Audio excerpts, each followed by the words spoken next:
Good morning, everyone, and thank you all for taking time out to view this. And welcome to the Vision St. Charles Leadership Group Project, LGBTQ Diversity and Inclusion. My name is Sissy Swift. I am the Executive Director of the Child Center, and I am going to let all the other members of this group introduce themselves. Anna. Hi everyone, my name is Anna Alt with LSL Finishes. I am the Marketing Director of LSL Finishes. Nice to see you. Jackie. Hi everyone, my name is Jackie Huebbe and I am the owner and operator of Sugarbot Sweet Shop and Little O's Old Time Soda Fountain. Jenny. Hi everyone, I'm the manager of Barnes St. Peter's in the therapy department and also Progress West therapy department, as well as the sleep lab at Barnes St. Peter's. Kathy. Hi, Kathy Deck, President and CEO at the O'Fallon Chamber of Commerce. And Stephanie. Hello, I'm Stephanie Odegaard. I'm a branch manager with Commerce Bank. So our why is for choosing this particular subject matter and taking it in the direction that we took it in is that children are naturally inclusive. We want to help parents learn to be inclusive and learn how to teach that to their kids. Our mission is to promote the message of being inherently inclusive. By providing resources to both parents and children, we hope to promote more diverse and inclusive school environments and foster healthy relationships. Who's our audience? Our audience are parents of school-aged children. Children are naturally accepting. Sometimes it's the parents that need reminders. So how we went about our project, we each had our individual processes that we will talk about. We will talk about who ended up becoming resources for this, for our project. We'll talk about some of the challenges that we faced.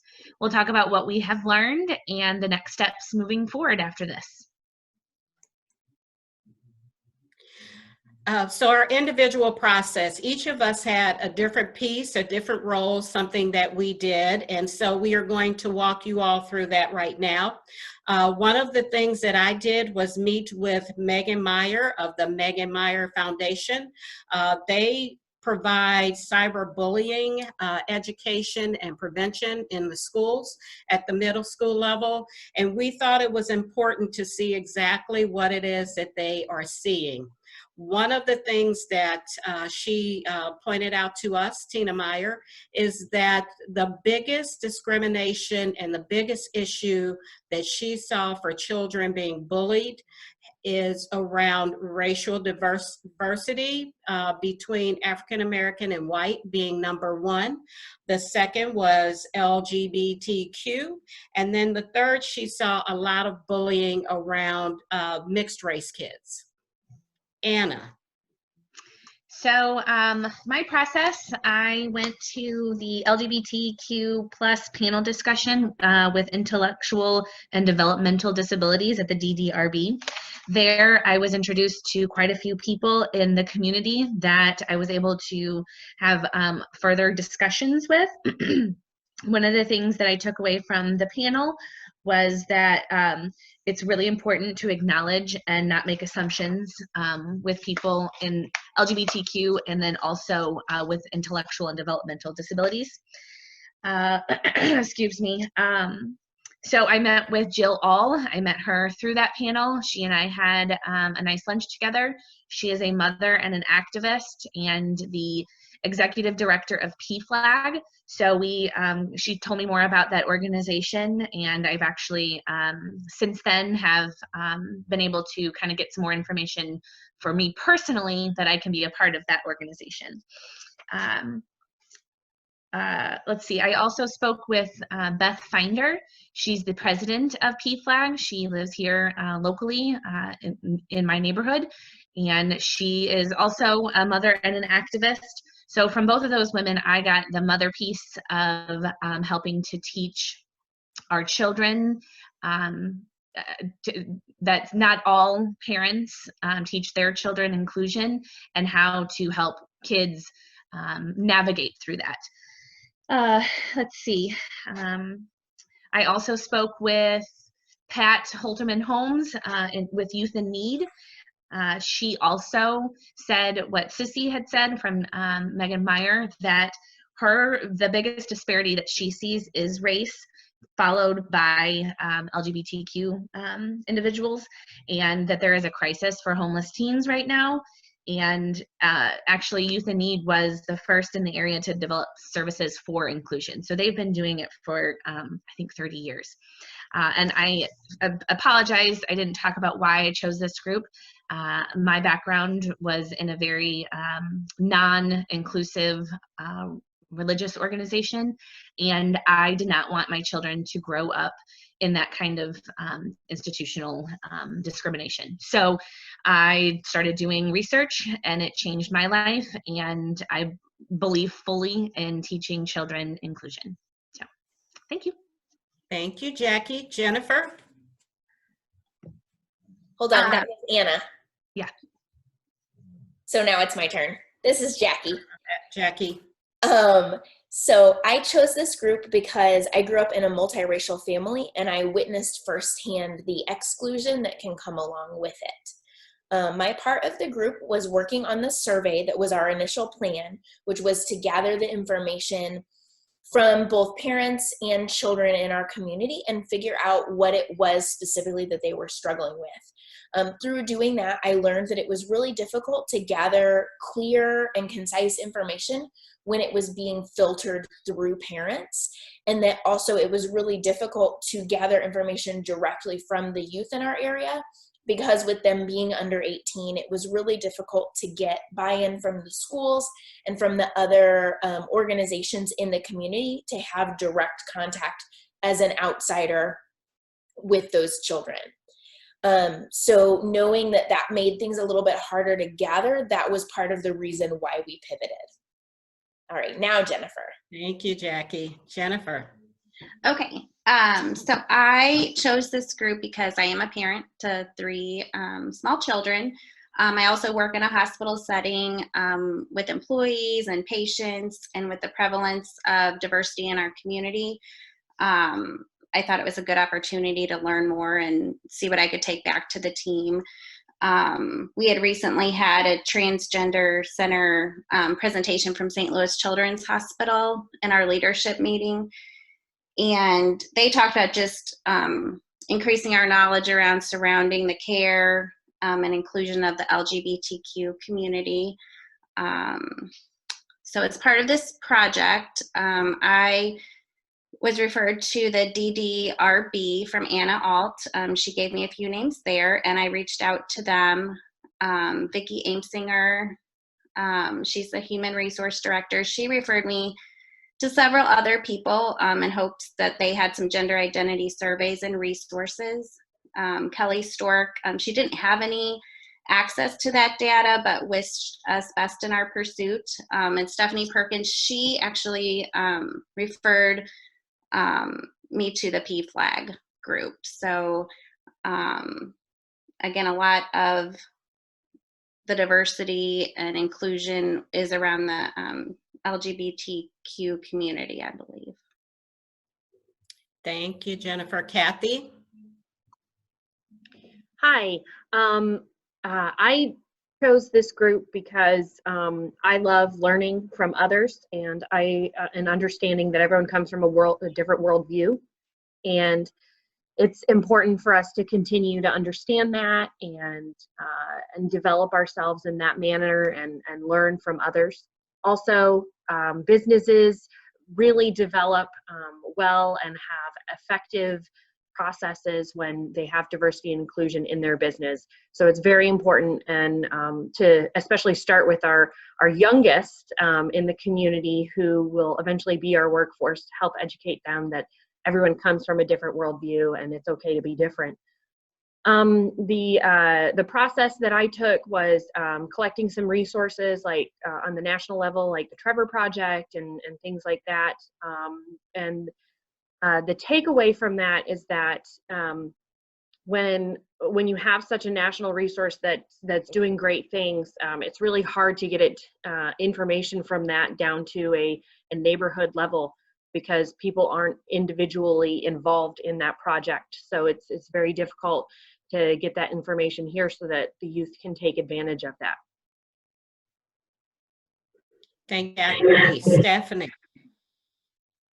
Thanks, Sissy. I chose this group because, as the mother of 3 children, I have a special sort of appreciation and awareness to really make sure that all kids feel included, regardless of identity or background, but then also working for an organization that has been very intentional around diversity and inclusion. I've firsthand been able to witness a lot of the benefits of working on a diverse team, bringing different backgrounds together and coming up with real innovative and creative solutions. My contribution to the team was more on the technical side. I was able to generate a lot of our items for distribution, so a brochure, as well as a website, which we will see on the following couple slides. Thank you, Stephanie. And I will just add to why I chose this group.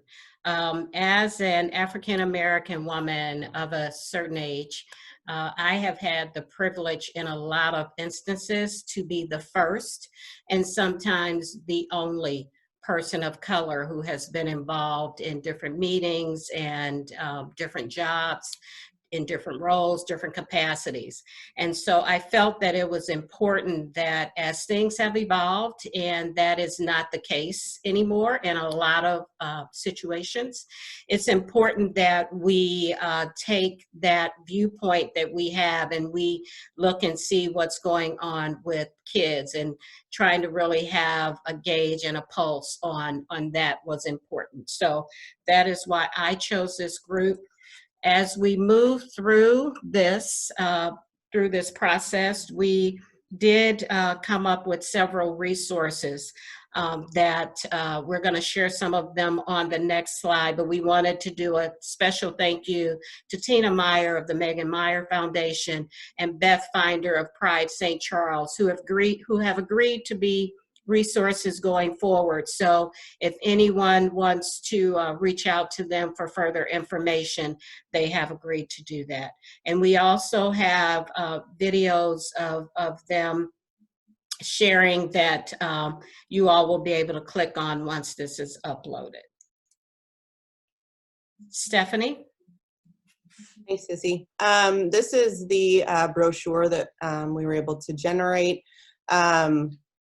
Real quickly, our TB3 Humans St. Charles. So as a group, we came up with sort of a tagline, teach better humans, be better humans. So if we take essentially the first letter there, we have TBBB from Teach Better, Be Better. Hence we have TB because there's 3 B's, Humans St. Charles, and kind of made a logo out of it. But on the brochure was sort of a truncated version of what we do have on the website. Obviously with limited space, we had to kind of pick and choose, but it's meant to be a trifold, can be placed in various different locations for people to kind of grab and read through. And then there is the link to the website at the bottom there so people can see more of the information on the website. But on here, as you can see, we do have a brief list of some of the resources that we got. And then a real quick 50,000 level about us. The contacts listed there that Sissy just mentioned, Beth and Tina. And then just some, again, abbreviated list of questions that parents could ask their children, which could then be something where they could branch off into more of a conversation around things like diversity and inclusion.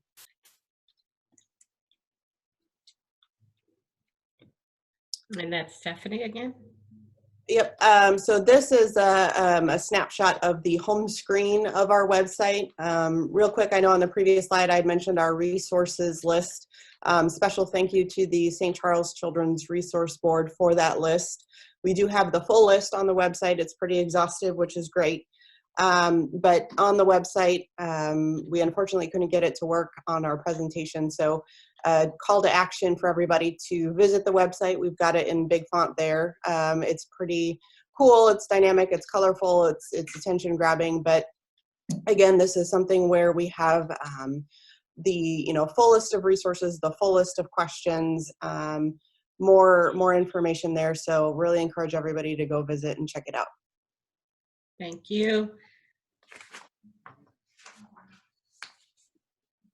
I believe that's Jackie. Yeah, so some of the challenges that we faced were meeting with people and finding time to be able to actually connect with people within our community. We struggled with how to get our information out to the public, which I had mentioned a little bit about trying to get things connected with schools and with other organizations. Resources, which in this case would be our actual human contacts, not being interested in continuing with our program or already being spread thin as it is with a lot of these not-for-profit organizations. And then also how to narrow down our vision within the time constraints. So when we started, we had all of these ideas about panels and all of these things that we could be, but really being honest with ourselves about how long it would take and how much time it would take in the future to actually execute this and maintain it was how we came to end up with the brochure and the website, because we felt that those were the most feasible and also the most helpful so that we could be a jump off position for someone else if they would choose to take this on. All right, Anna.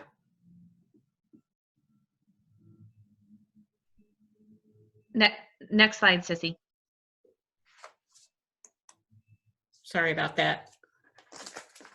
So moving forward, the things that we would like to accomplish to keep the website open for at least the next 6 to 12 months, we would like to place these pamphlets that we have made in social service agencies like the Child Center, libraries, and medical offices.